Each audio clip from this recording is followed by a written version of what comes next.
sa inyo part 2. After ko mag-message na hindi na ako makabalik. Kasi nga, sabi ko, parang yung buhay ko doon, kada araw nababawasan ng 5 taon. Imagine mo, 4 yung alaga ko. Tapos, yung bahay nila is villa.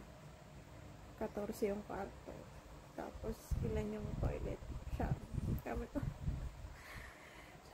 dito na ako tatanda. Alam mo yun, yung mga time na yun, yung 20 to 29, hindi ko talaga na-enjoy yung pagiging buhay dalaga ko. As sa part na 22 to hanggang sa taon na yun, puro lang ako trabaho. So, message ako sa amo ko, nag-sorry ako, something gano'n, hindi na makakabalik. Hindi na sila nag-reply sa akin. Which is, alam ko nagalit sila sa akin. Kala ko nga ibaban nila ako doon sa ano. Tapos, ayun, apply ako ng Hong Kong. Sabi ko, hindi ako pwede matenga. Ang mahal ang bilihin sa Pinas.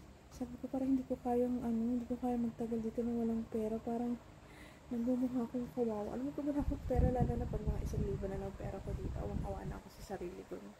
So, hindi ako pwede mawala ng trabaho. Apply ako ng Hong Kong. Yung arte nung pinasukan kong agency. Ang dami niyang arte. So, sabi ko, kailangan may backup pa akong ma-apply. Din ako, pumasok din sa isip ko yung Taiwan, Korea. Parang hindi na pumasok sa isip ko yung Pinas. Sabi ko, parang hindi ako mag-grow sa Pinas. So, ayun. Scroll lang sa FB, pampalipas ng oras. Yung naman ang post na kailangan ng nani, ganyan, Singapore. Wala sa plano ko Singapore na mag-apply. So, dahil wala namang mawawala sa akin, hindi naman siguro ako mapaparama kung magpasa ako ng details. So, ayun, kinabukasan, gulat ako, tinawagan ako for interview na daw ako. Sabi ko, parang Singapore kasi maliit lang yung sahod, lalo na pag mga baguhan ka sa Sabi ko, may experience naman ako, kasi galing ako ng business. Tapos, 4 pa alaga ko. So, parang may na din ako. May advantage na din ako pagdating sa ganun. So, sabi ko, sige, tatry ko. Kaya, hala, Jai, wala pang 2 weeks, Jai. Nakaalis na ako ng Singapore. Ganong kabilis yung plano sa akin ni God. Alam mo yun, wala sa plano ko yung Singapore. Even yung UAE before, wala sa plano ko. Lahat ng wala sa plano ko yung nangyayari. Alam mo ba, sabi ko, kaya siguro pinauna sa akin ni Lord yung hirap bago ginhawa. Para, alam mo yun, para mas madami akong matutunan. Mas naging marami akong nalaman, marami akong natutunan. Naging mas naging malakas yung naging mas malakas yung loob ko. Wala akong 2 weeks nakarating na ako ng Singapore.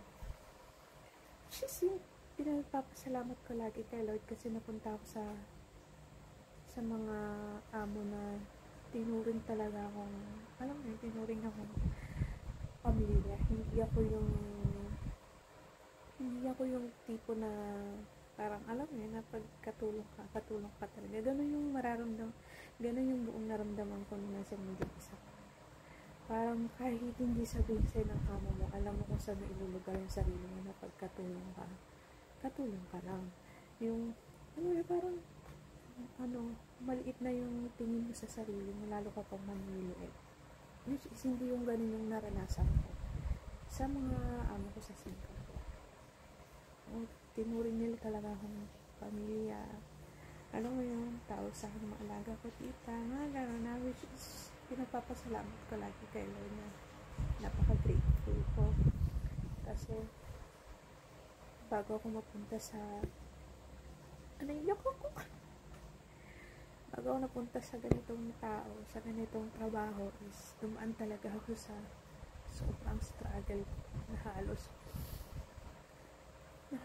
pupunta ako sa CR para lang umiyak kasi sabi ko, Lord, hindi ko na kaya. Hindi ko na talaga siya kaya. Sabi ko gano'n. Parang sinasabi lang sa akin ni God dati na tiis ka muna. Parang gano'n, tiis lang. Kasi ang sunod naman yun ginhawa. So which is nung nandito na ako, doon ko naintindihan. Siguro kaya siguro inuna mo na sa akin ni Lord yung mahirap na phase kasi Yung sunod naman nun is ginhawa. Imagine mo, 10 ng umaga, wala na akong trabaho. Wala akong trabaho. Mag-aantay na lang ako mag-uwian na yung mga alaga ko. Ano nun, 10 hanggang alas 2. Pahinga ko lang yun. Walang pakialam sa akin ng amo ko kung anong gawin ko sa bahay. As long as tapos ko yung trabaho ko. Wala siyang, hindi naman check kung malinis yung mga something ganyan. Kasi alam nga nila na nagagampan ako yung trabaho ko kahit hindi sila mag-utos sa akin. Yung amo ko, mag-aapat na taon na ako. Bilang na bilang sa kamay ko na inutusan nila. Ito pa yun. Ito pa yung mas nakakatawang part na ewan ko kung anong plano sa akin ni God. Kasi yung alam ko yung amo ko nagtatrabaho sa Middle East. Alam ko sa UAE talaga yung amo kong lalaki. Alam ko din na sa Abu Dhabi siya nagtatrabaho. Kaya siguro natanggap din ako that time yung advantage ko kasi alam ako sa lugar na gano'n. Tapos yung mag 2 years na ako, masaya na ako sa Singapore kasi dito mga kaibigan ko. Ang gaan-gaan ng pakiramdam sa bansa nila. Alam mo, parang ramdam mo na may family talaga. Nasabi ng amo ko, magpo-for-good daw sila sa Abu Dhabi. Sabi ko, joke ba to? Joke ba to?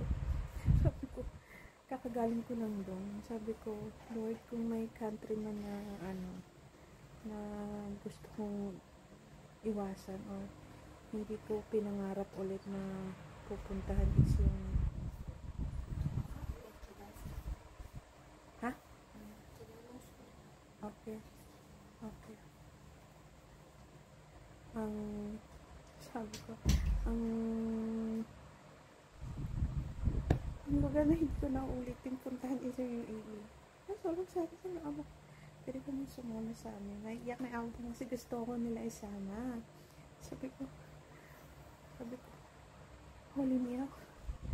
Sabi ko, Lord, pwede namang Dubai, Sharjah, Al-Ain, or kahit saan pa yung sa Al-Khaimah. Bakit sa Abu Dhabi talaga? Sabi ko gano'n. Sabi ko, Lord, bakit? Sabi ko, galing na ako dun ng mag-7 years na ako doon. Masaya na ako dito. Bakit di pa ako pinababalik doon ka ako? Sabi ko, baka may will si God sa akin doon.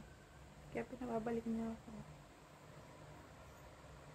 So, ayun.